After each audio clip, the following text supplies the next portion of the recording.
એએમસીની AMTS મોટા પાયે ખોટ કરી રહી હોય તેવું એએમટીએસના ચેરમેન કહી રહ્યા છે। ચાલુ વર્ષે માર્ચ 2024ની સ્થિતિએ ₹399 કરોડની ખોટ થઈ છે।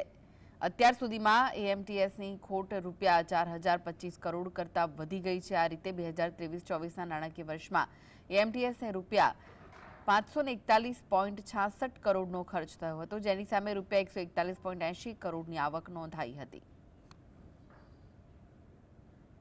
22-23ના અંદર 22 કરોડનું અને એના અંદર અત્યારે આપણે જે વધારો થયો છે એ 41 કરોડનો આપણે વધારો કર્યો છે। એટલે દર વખત કરતાં આવક તો વધારે થઈ છે, પણ જોડે દર વખતે જે ખર્ચના અંદર હોય છે તો ખર્ચના અંદર જે દર વખત કોર્પોરેશનના અંદરથી આપણને જે ભંડોળ મળતું હોય છે આવકના અંદર, એમાં ટોટલ ખર્ચના અંદર 39 કરોડની આજુબાજુમાં આપણે ભંડોળ કોર્પોરેશન જોડેથી લેતા હોઈએ છીએ। એમ કરતાં દર વખતે ખર્ચ વધતા કોર્પોરેશનના અંદરથી ભંડોળ આપણે પરત લેવાનું થતું હોય છે, એમાં માઇનસમાં જતા હોઈએ।